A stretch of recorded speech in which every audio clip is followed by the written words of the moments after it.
This will be the third video on American history, and I dare say it's very important to study the history of your country, especially this one, because it is rooted in the faith of Christianity. And I will continue to give some evidence of that. And the best approach in studying history is to seek out the documents and or the words of the people of that time, rather than allowing someone who has edited or have revised your history. Of course, we cannot help the woke society or people who are willfully ignorant and or willfully or maliciously deceptive in trying to overthrow this country. And so this one is going to be probably lengthy, but it'll be about the myth of the American Revolution. Yes, I said that correctly. The myth of the American Revolution, where I will give you historical documents revealing that it wasn't a forcible overthrow of a government or social order in favor of a new system. It wasn't that way.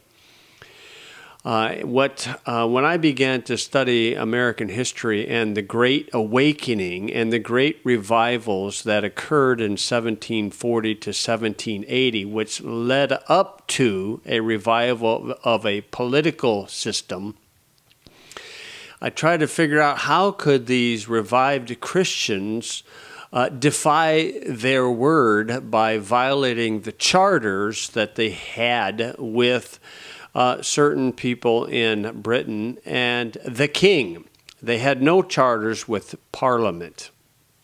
And I thought, man, that would be in violation of their Christian faith. And when I discovered some of these documents that history books have overlooked, and I would dare say purposely, because the Illuminati or the elite desire the idea of a rebellious revolution by these Christians in the colonies to continue to portray that chaos is necessary in life. Okay, and so if it one of the problems to say that it was a rebellious, forcible overthrow is that the colonists desired the common law of England, and it is still desired by certain states. In fact, in my state, I'll put on the screen the hierarchy of law,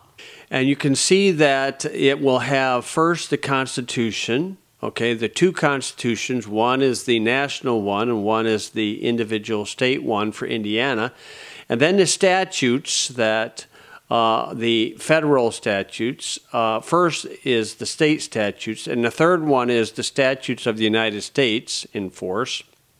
And notice the fourth, the common law of England, and the statutes of the British Parliament made in aid thereof prior to the 4th year of the reign of James the First. You see, this was not a revolution like the Black Lives Matter movement is seeking to do. They were redressing their grievances to the king, is what was being taken place. It was also a freedom from excessive taxations. Okay, this book titled Those Dirty Rotten Taxes, okay, and what the author here starts off with this idea, okay, about the Revolutionary War, and he is definitely right about the so-called Revolutionary War. He said the American Revolution is more of a mystery than most people think. The oppression and tyranny that caused other revolutions were missing. The Americans were not oppressed people. In fact, on the contrary, they seemed the most blessed people on earth, and that was result of the Great Awakening in 1740 to 1780s. They had the protection of Britain, okay? And then, of course, George Washington, they expelled the French from the Ohio and Quebec areas. And so this author is noticing that there is a problem with a person saying it was a complete and utter overthrow. He writes, the real cause, this is his opinion, of the American Revolution goes back to the reasons the immigrants came to America. They sought freedom, but not just freedom, they sought freedom from taxation. Okay, now again, that's this author's opinion. Okay, I would dare say they sought God first, and of course, the icing on the cake would be a freedom from taxation. One Irishman wrote back home to Ulster in 1720, see, that's before the Great Awakening. He wrote, "Tell all the poor folk of ye place that God has opened a door for their deliverance. All that a man works for is his own, and there are no revenue hounds to take it from us here. There is no one to take away yer corn, yer potatoes." And he was absolutely right. What the colonists read was William Blackstone's commentaries on the laws of England. And the religious awakening led to a political awakening, and many of the colonists, the vast majority of them, had read William Blackstone's commentaries on the laws of England in the 4 volumes, and that laid an amazing political foundation for this nation. So the freedom from most taxations, okay, was a plus for many of the colonists, but their most important driving force was the freedom to worship God according to the dictates of their conscience. And what I find and I hear that many Bible believers will kind of rail on these colonists, saying they did it in rebellion, and the idea is that they're implying that there's a loss of blessing.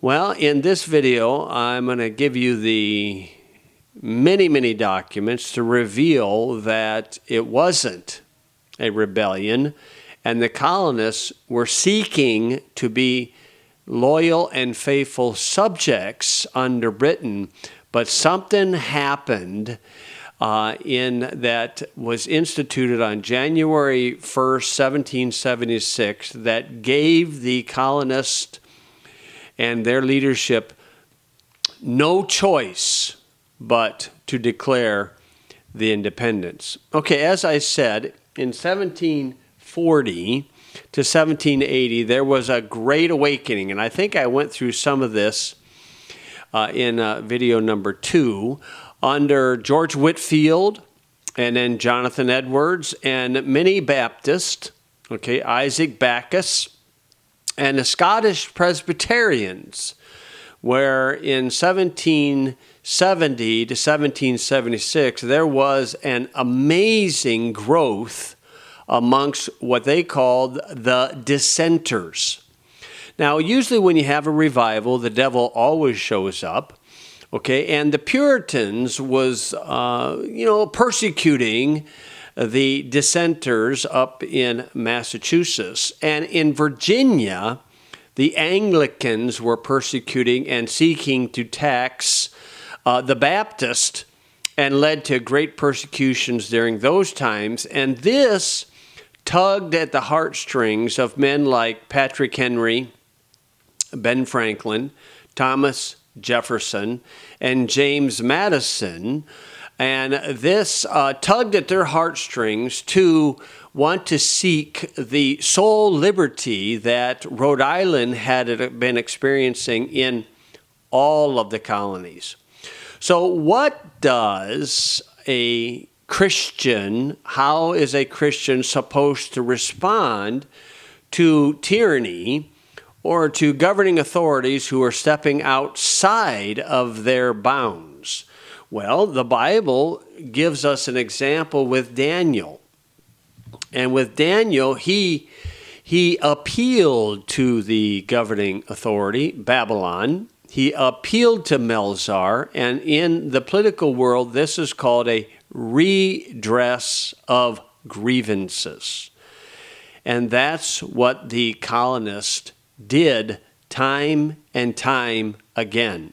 Unfortunately, most Americans believe that on April 19th, 1775, in order to throw off the British government, there was a violent battle that took place that caused the beginning of the revolution.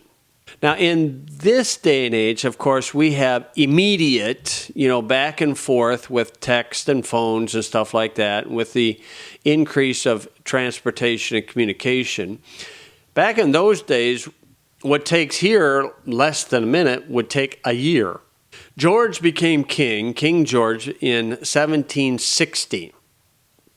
So the revivals were taking place in this country in 1760. And they had contracts or compacts or charters, some of them, Virginia in particular, with the king, not with Parliament.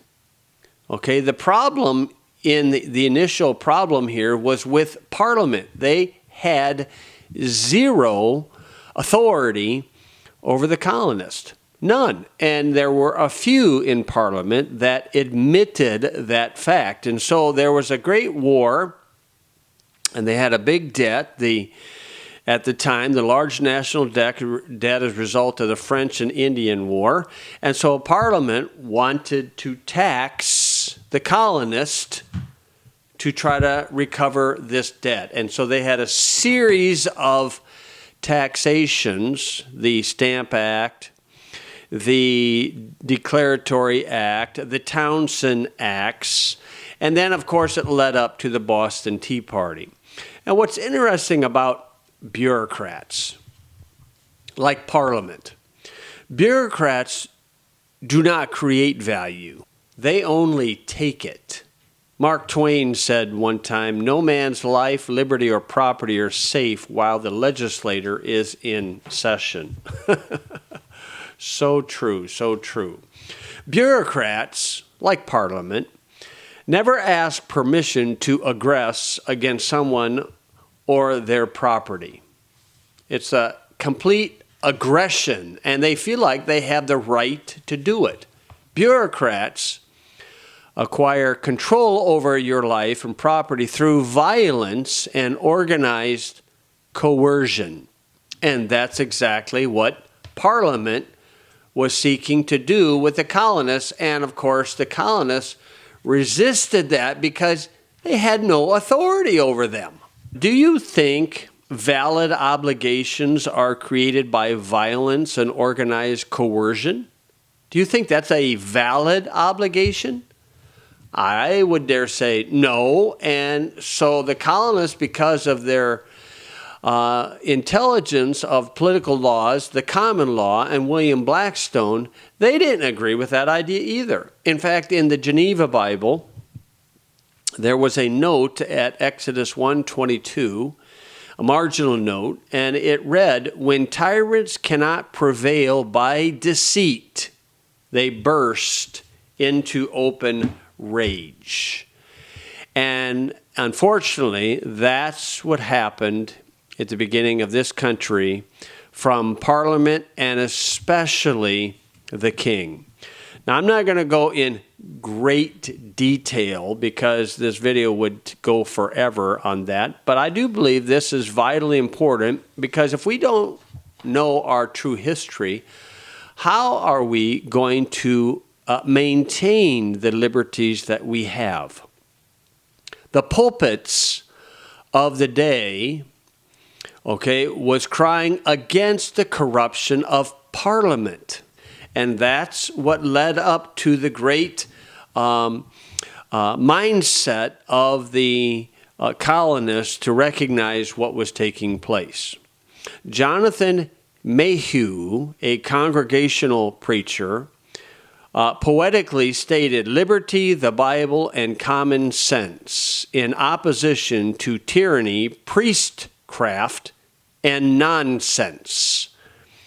Okay, and that was because of the Quebec Act that established Catholicism to be the established religion. Of course, the colonists was very fresh off of the persecution of Rome, and that's one of the reasons why they came. It says, they, the colonial leaders, saw, while our civil liberties were openly threatened, our religious shook.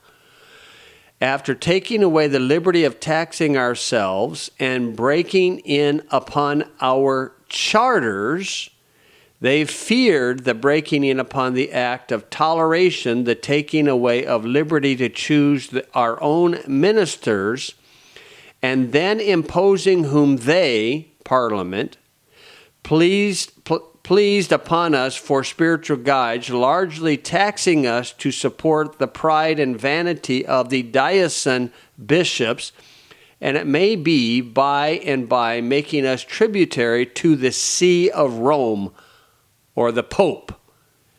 And in a little time we must either have took a wafer for our God and Savior and bowed down to a stupid priest, or suffered all those misuses which that persecuting church could have invented.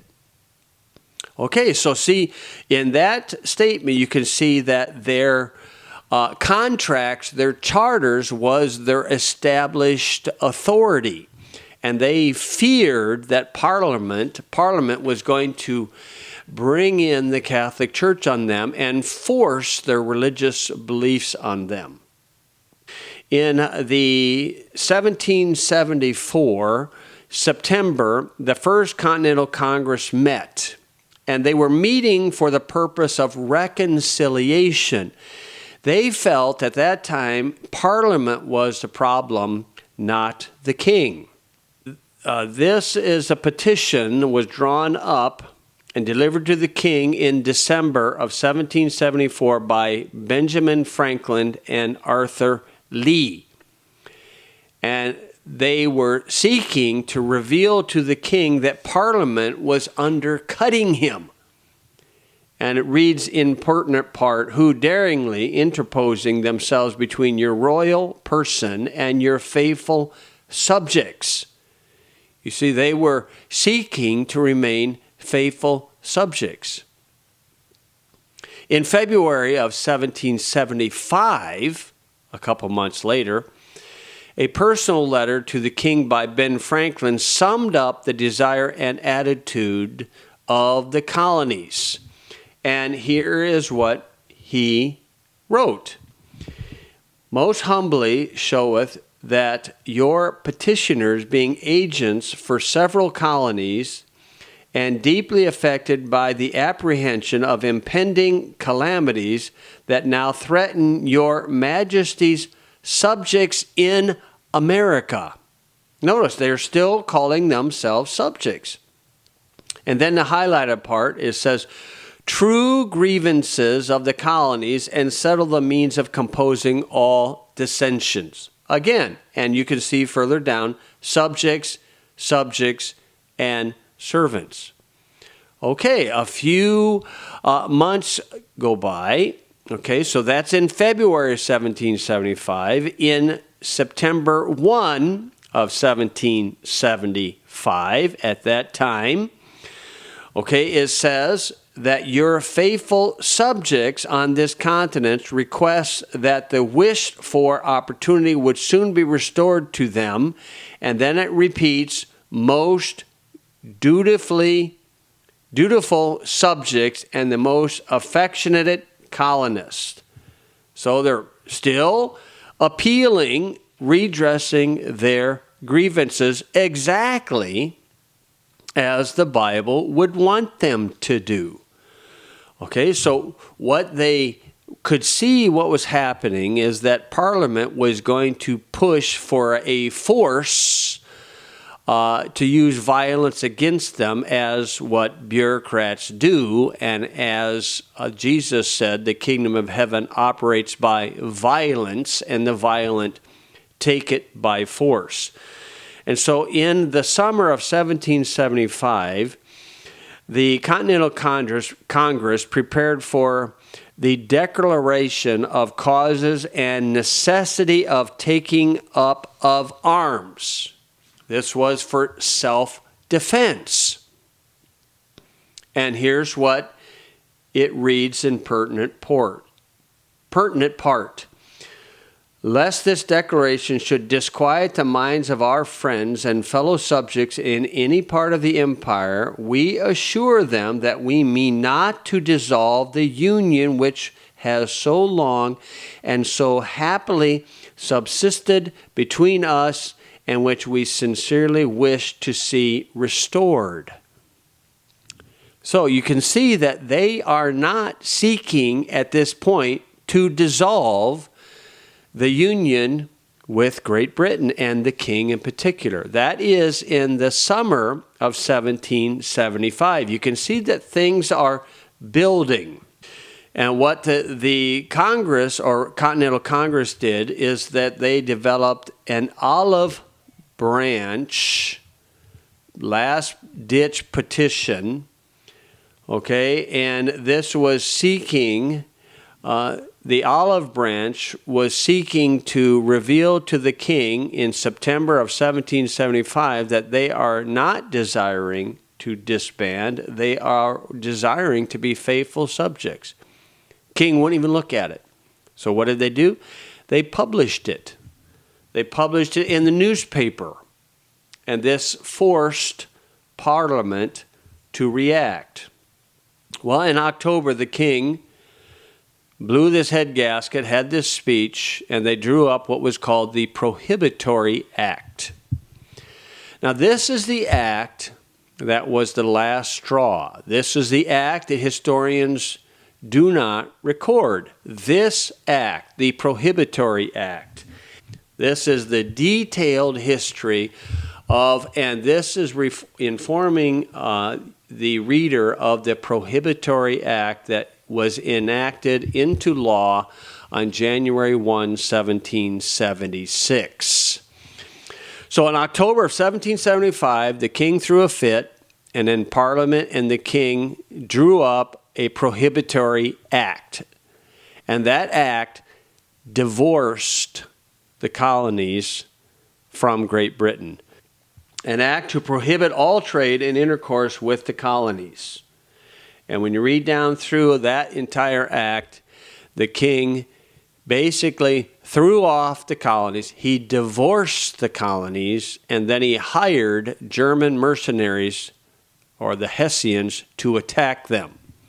And since the colonists had been reading Sir William Blackstone, when a king throws off the colonies, then they're out of their allegiance and they are put out of his protection. And this is what Thomas Jefferson wrote. He said, "The king has forfeited the kingly office, and whereas by an act," that would be the Prohibitory Act, "of the present Parliament passed for the purpose of prohibiting all trade and intercourses with the colonies, it is declared that the said colonies are in a state of open rebellion and hostility against the king and his Parliament of Great Britain, that they are out of their allegiance to him and thereby also put out of protection." Okay, so that was passed January 1st, 1776, meaning it was became law on December 22nd, 1775, but it came into force January 1st. And by the time that filtered into the colonies, in late February, John Adams wrote to a friend about that act. And he writes, "I know not whether you have seen the Act of Parliament, called the Restraining Act or Prohibitory Act or whatever that is, Piratic Act or Plundering Act or Act of Independency, for by all of these titles it is called. I think the most apposite is the Act of Independency. And then he says it is a complete dismemberment of the British Empire.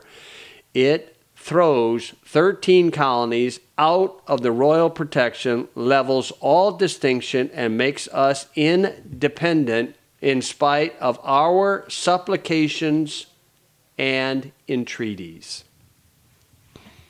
There's it. That's it. That's what historians don't tell you about. That's why it wasn't a revolution.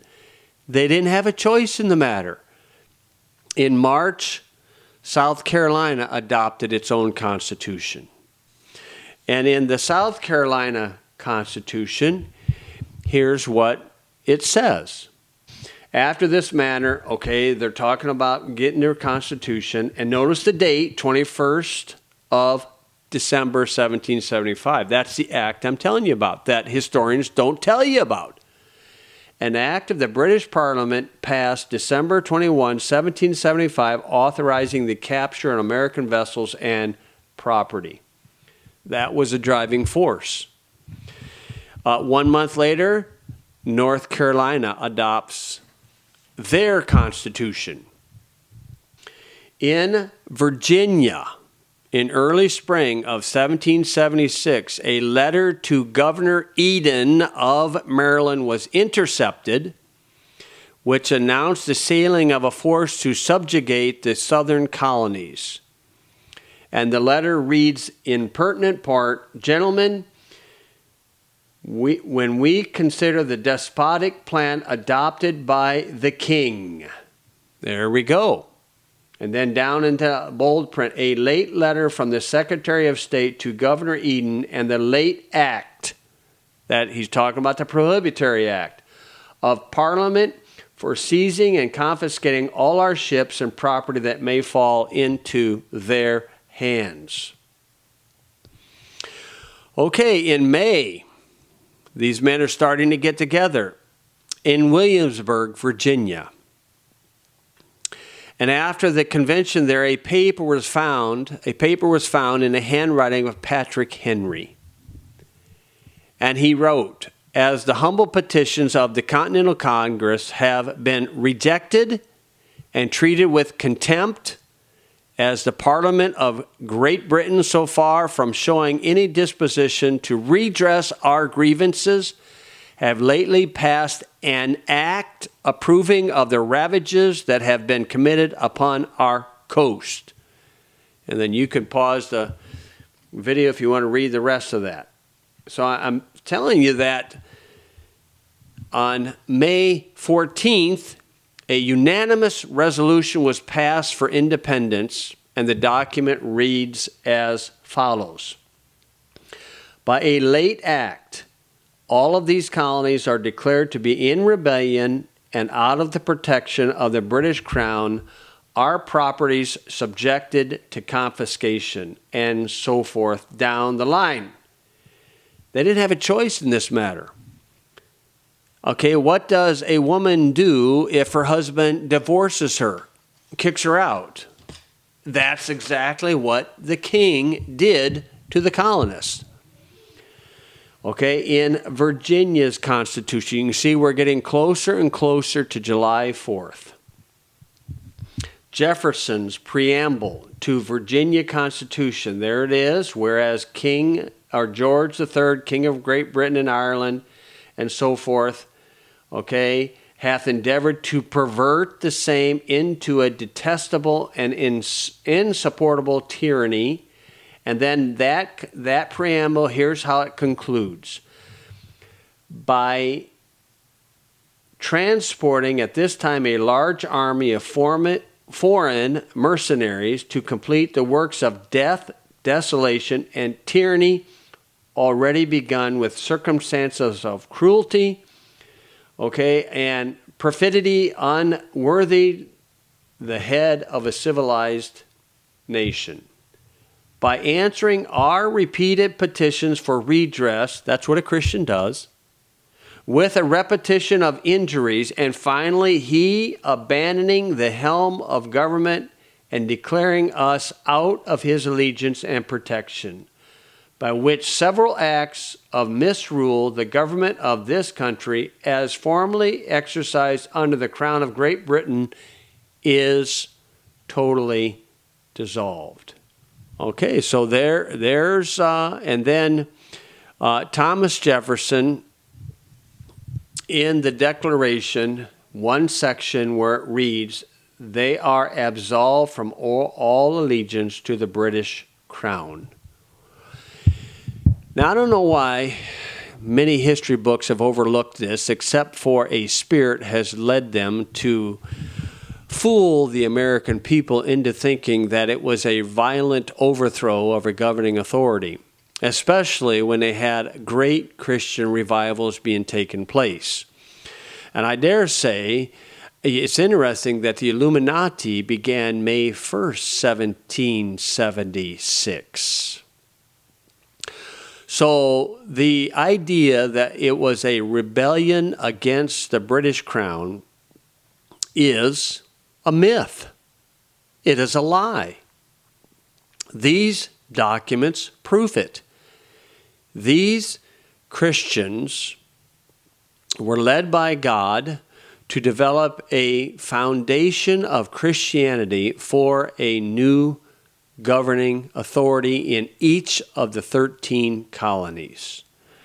Hopefully, you can see what I see, that the Revolutionary War, technically, was a war of self-defense. And that's how a Christian views it, and that's why it's called the Department of Defense, which is a just war. You have a right to defend yourselves. The Revolution of America was a myth. These people sought a redress of grievances, but when their government or king, when their governing authority rejected them, they had no choice but to declare independence. And this is part of why God has truly blessed America.